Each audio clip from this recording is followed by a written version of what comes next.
Hey there neighbors, remember that whole special relationship thing between the US and Canada? Yeah, about that. Things are a little frosty up north, and I'm not just talking about the weather. We're talking about a trade war, folks. The US, under the banner of protecting its own industries, has slapped tariffs on a whole host of Canadian goods. Lumber, steel, even parts for those shiny new electric vehicles.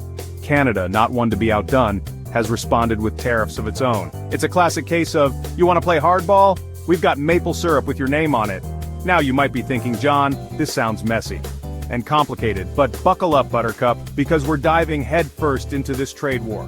We're going to unpack the reasons behind it, the economic fallout, and the political motivations fueling this cross-border squabble. Let's start with lumber, shall we? That humble building block of, well, pretty much everything. The US claims that Canada is unfairly subsidizing its lumber industry, giving Canadian producers an unfair advantage. They point to things like lower logging fees on Canadian Crown lands as evidence. Canada, however, cries foul. They argue that their forestry practices are sustainable, their lumber is top-notch, and the US is just being a sore loser. After all, Canada has a lot of trees, and they're not just going to let them sit there and look pretty. This back and forth has been going on for decades, but this latest round of tariffs is particularly nasty. The cost of lumber has skyrocketed on both sides of the border, hitting home builders, contractors, and ultimately, everyday consumers right in their wallets. But wait, there's more. As if the lumber spat wasn't enough, the US has also targeted Canadian steel and aluminum with tariffs. Their reasoning? National security, of course. The irony, of course, is that Canada is one of the largest suppliers of steel and aluminum to the US. These metals are used in everything from cars and appliances to infrastructure projects, meaning that tariffs ultimately hurt American businesses and consumers. And then there's the curious case of electric vehicle parts. The US wants to boost its own electric vehicle industry, which is all well and good, but slapping tariffs on Canadian-made parts just seems counterproductive. This whole situation has left Canadian businesses feeling betrayed and bewildered. Section 4. Collateral damage.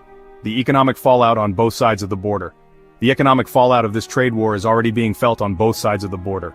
In the US, consumers are facing higher prices for everything from homes and cars to beer and ketchup. Businesses are grappling with supply chain disruptions, delayed shipments, and increased uncertainty. In Canada, the impact is equally severe.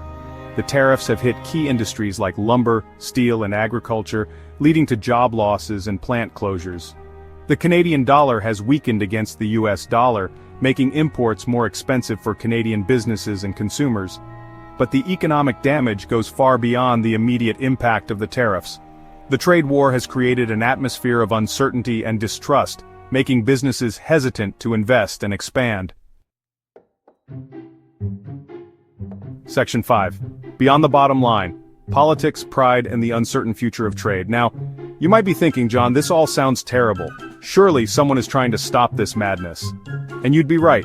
There have been talks, negotiations, and even the occasional glimmer of hope. But the path to a resolution is paved with political landmines and fueled by a potent cocktail of national pride and economic anxiety. In the US, the tariffs are popular with certain segments of the population, particularly those who feel left behind by globalization and free trade. In Canada, there's a similar sense of frustration and anger. Canadians are proud of their country, their industries, and their place in the world. So what's the solution? Well, if I had a nickel for every time I've been asked that question, the future of the US-Canada trade relationship and indeed the global trading system hangs in the balance. Let's hope these two neighbors can remember that they're stronger together than they are apart.